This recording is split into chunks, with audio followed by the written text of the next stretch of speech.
Little House in the Big Woods, Part 4. Continuing on. Alright, Pa was cleaning the long rifle. So with another greased cloth, he rubbed it all over outside until every bit of it was oiled and sleek. After that, he rubbed and polished the gun stock until the wood of it was bright and shining too.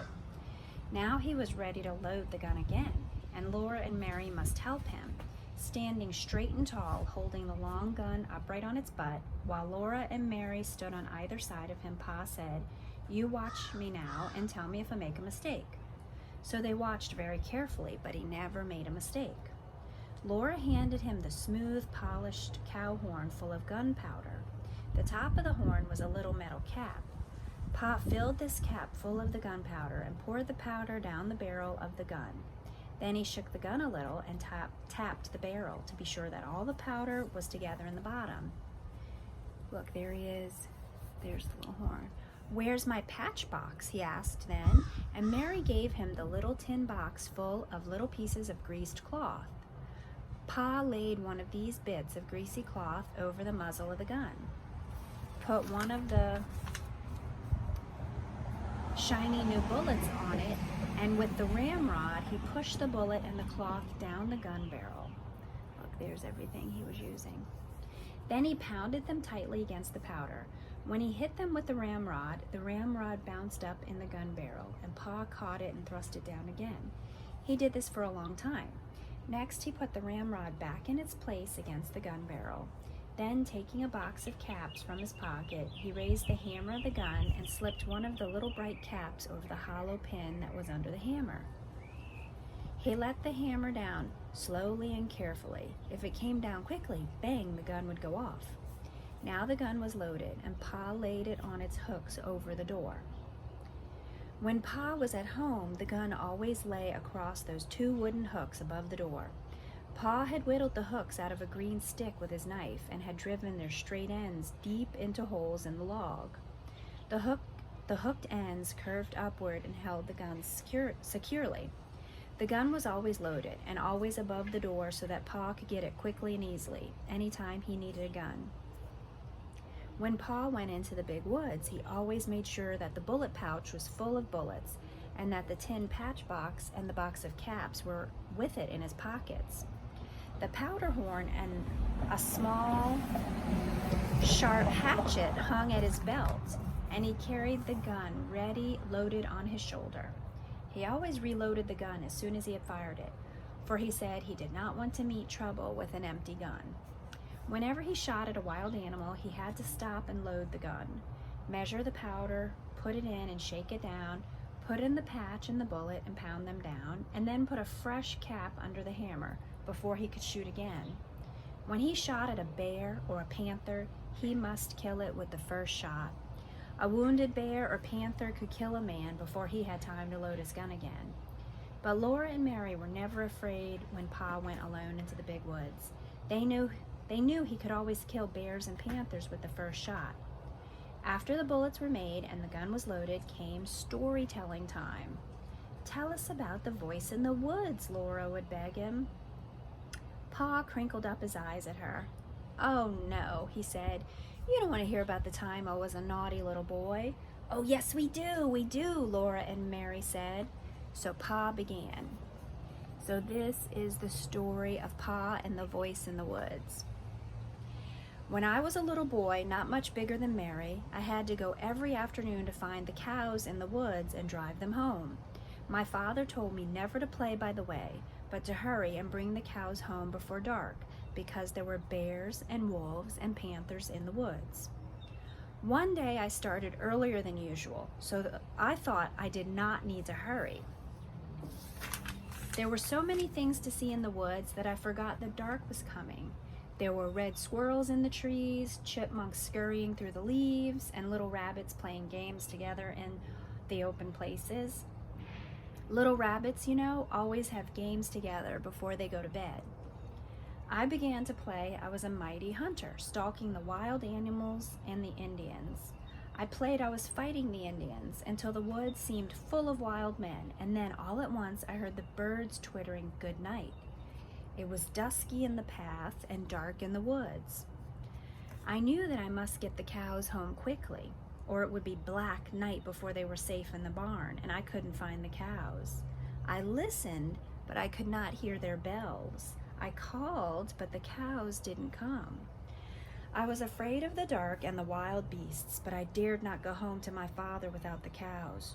So I ran through the woods, hunting and calling. All the time the shadows were getting thicker and darker, and the woods seemed larger, and the trees and the bushes looked strange. I could not find the cows anywhere. I climbed up hills, looking for them and calling, and I went down into dark ravines, calling and looking. I stopped and listened for the cowbells, and there was not a sound but the rustling of leaves. Then I heard loud breathing and thought a panther was there in the dark behind me, but it was only my own breathing. My bare legs were scratched by the briars, and when I ran through the bushes, their branches struck me. But I kept on looking and calling, "Suki, Suki, Suki, Suki," I shouted with all my might. "Suki!" Right over my head, something asked, "Who?" My hair stood straight on end. "Who, who?" the voice said again, and then how did I run? I forgot all about the cows. All I wanted was to get out of the dark woods to get home. I ran with all my might. I ran till I couldn't breathe, and still I kept on running. Something grabbed my foot, and down I went. Up I jumped, and then I ran. Not even a wolf could have caught me. At last I came out of the dark woods by the barn. There stood all the cows, waiting to be let through the bars. I let them in and then ran to the house. My father looked up and said, "Young man, what makes you so late? Been playing by the way?" I looked down at my feet, and then I saw one big toe nail had been torn clean off. I had been so scared that I had not felt it hurt till that minute. Pa always stopped telling the story here and waited until Laura said, "Okay, look, so there's him running. I think we got a clue about what he was hearing." So Pa always stopped and waited until Laura said, "Go on, Pa, please go on." Well, Pa said, "Then your grandpa went out into the yard and cut a stout switch. And he came back into the house and gave me a good thrashing so that I would remember to mind him after that." "A big boy 9 years old is old enough to remember to mind," he said. "There's a good reason for what I tell you to do," he said, "and if you'll do as you're told, no harm will come to you." "Yes, yes, Pa," Laura would say, bouncing up and down on Pa's knee. And then what did he say? He said, "If you'd obeyed me as you should, you wouldn't have been out in the big woods after dark, and you wouldn't have been scared by a screech owl." So that's what was scaring him, a screech owl. And I'm guessing screech owls get their names because they screech in the night. That's something good to look up. All right, now chapter 4. Chapter 4, Christmas. Christmas was coming. The little log house was almost buried in snow. Great drifts were banked against the walls and windows, and in the morning when Pa opened the door, there was a wall of snow as high as Laura's head. Pa took the shovel and shoveled it away, and then he shoveled a path to the barn where the horses and the cows were snug and warm in their stalls. The days were clear and bright. Laura and Mary stood on chairs by the window and looked out across the glittering snow at the glittering trees. Snow was piled all along their bare, dark branches, and it sparkled in the sunshine. Icicles hung from the eaves of the house to the snowbanks.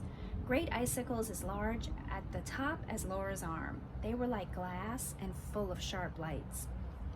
Pa's breath hung in the air like smoke. When he came along the path from the barn, he breathed it out in clouds, and it froze in white frost on his mustache and beard. When he came in, stamping the snow from his boots, and caught Laura up in a bear's hug against his cold big coat, his mustache was beaded with little drops of melting frost.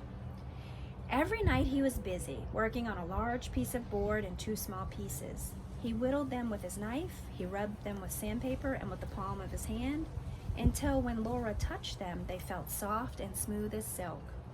Then with his sharp jackknife, he worked at them, cutting the edges of the large one into little peaks and towers. With a large star carved on the very tallest point.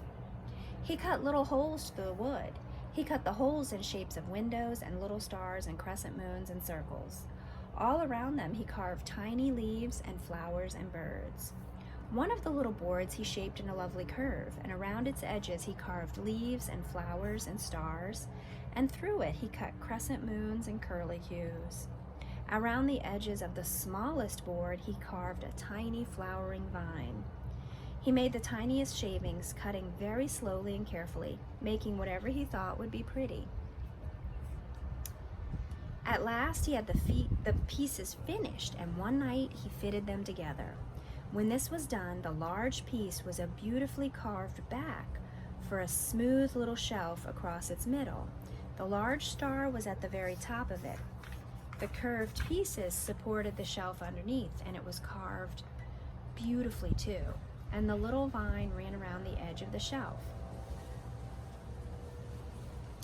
Pa had made this bracket for a Christmas present for Ma. He hung it carefully against the log wall between the windows, and Ma stood her little china woman on the shelf. The little china woman had a china bonnet on her head and china curls against her china neck. Her china dress was laced across in front, and she wore a pale pink china apron and little gilt china shoes.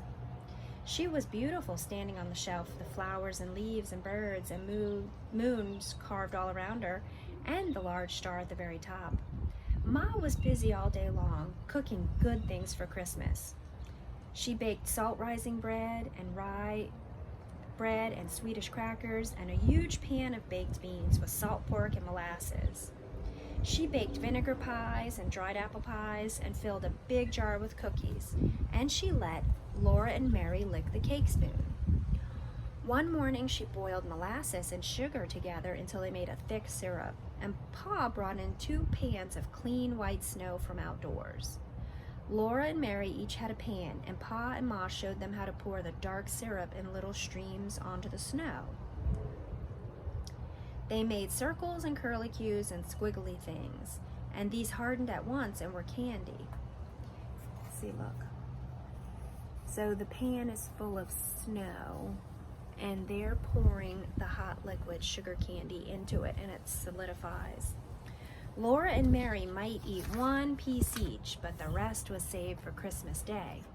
All this was done because Aunt Eliza and Uncle Peter and the cousins, Peter and Alice and Ella, were coming to spend Christmas. The day before Christmas they came. Laura and Mary heard the ringing of sleigh bells growing louder every moment, and then the big bobsled came out of the woods and drove up to the gate. Aunt Eliza and Uncle Peter and the cousins were in it, all covered up under blankets and robes and buffalo skins. They were wrapped up in so many coats and mufflers and veils and shawls that they looked like big, shapeless bundles. When they all came in, the little house was full and running over.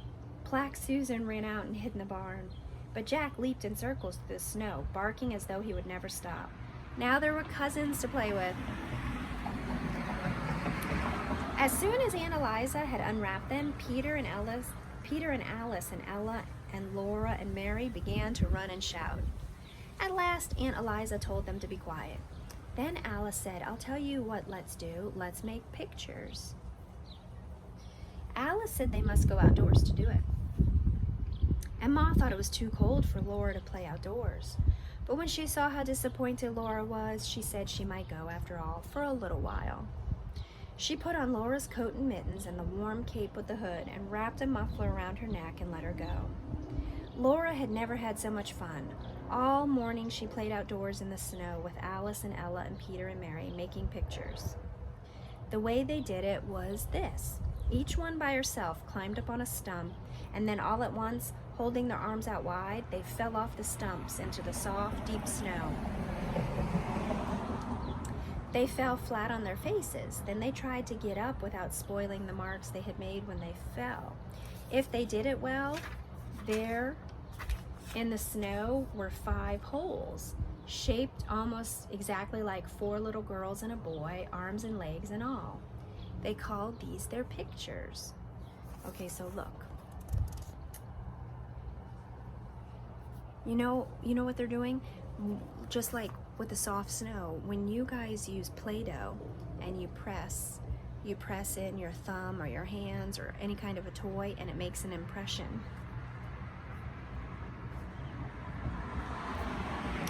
They played so hard all day that when night came, they were too excited to sleep. But they must sleep or Santa Claus would not come. All right, I'm gonna stop right there.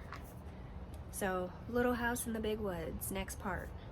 I know, it's a long one, but look, we're already in chapter 4. It's page 67.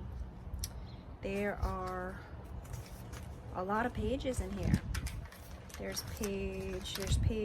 238 pages. So we're doing pretty well.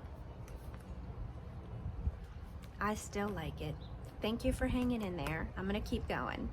I'm sending you lots of teacher love, first graders. Take it easy.